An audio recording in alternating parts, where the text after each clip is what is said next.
What about the problem of travelling nowadays, the airport security? Do you have It's a bit difficult now. You know, in the old days, it used to be, oh, get on the plane. Come on, get on the plane. Oh, what's that? Hold on. Oh, that's a gun. Okay, get on the plane. Now it's hardcore. You know, it's basically they take away everything from you. You know, first of all, if you're having meat on the plane, you don't have a knife because that could be a weapon. So it's like the quest for fireflight. You know? I'm sorry, sir. And they take away things like nail clippers because that could be turned into a weapon. What do they think? You're going to be going, open the cockpit door! Or the bitch loses a hangnail. Come on. It's, you know, they had... You all right, Coach? It's all right. Oh, dear God. And I grew up, you know, I live in San Francisco, so when you go through the metal detector, there are some pierced people there. You know? Take out your keys. Oh, tip of the iceberg. You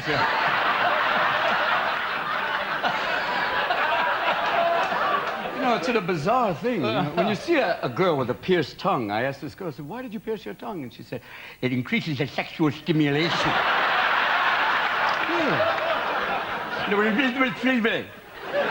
That's all right, my darling. Don't be afraid. Something simple. But the security is tight now. It's a bizarre thing. And we now have, you know, the Office of Homeland Security, which is, you know... What's that?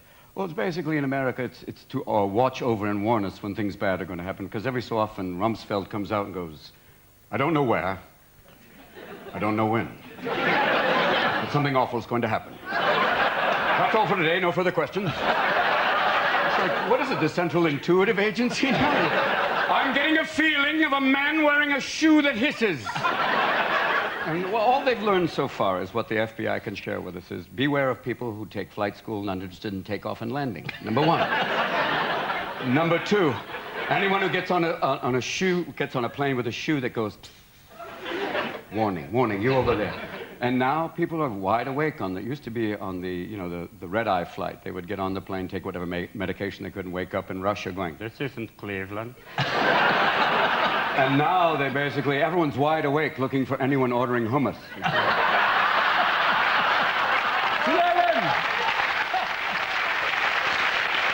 know, and they have, you know, this thing of, they say there's no racial profiling, but a little woman will come on, a sweet little Southern stewardess, and go, ladies and gentlemen, before we get on flight 5, I just want to read off a list of names. These are random bag checks. These are totally random. And I'm just going to read off a list of names.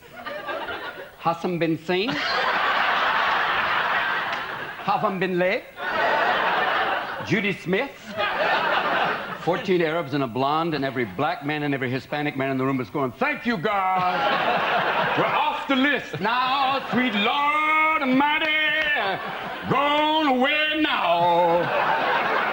And it's always a difficult thing because pilots are always, you know, the pilots used to come on with that whole Chuck Yeager rap where they go, hey, everybody, I've just had a few cocktails. Let's take this sucker down to the end of the runway and see what it'll do. Now they come on, they're very loving, and they go, hey, I love all of you. Stewardess comes out and goes, in case of a cabin seizure, a small Louisville slugger will fall from the ceiling. Grab with both hands, aim for the assailant's head, knees, and groin, and keep hitting. Well, basically, it's home defense, just like you had during World War II. Well, you mean Dad's Army? Yes, Dad's Army. Old men with a colostomy bag and a pitchfork. I captured Rudolph Hess personally. I threw my colostomy bag and covered him in shite. Go! Get out of that Fokker, and I'm talking about the plane. Go! Step away. Oh, God. Is it true? What?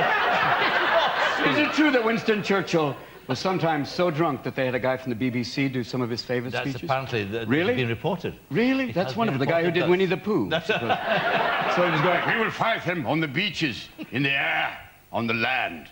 Eeyore and Tigger.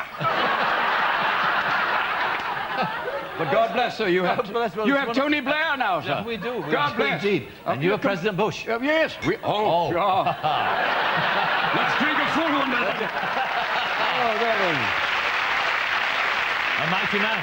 A mighty man. A mighty man, sir. Just don't ask him to spell. No. I love watching Bush watch Tony speak, because he's going, I can't spell most of those words. You just see him going, you know, some men are born great, some achieve greatness, some get it as a graduation gift. It's like, He's George II, the boy king. No one realizes. Let's now come to the purpose of your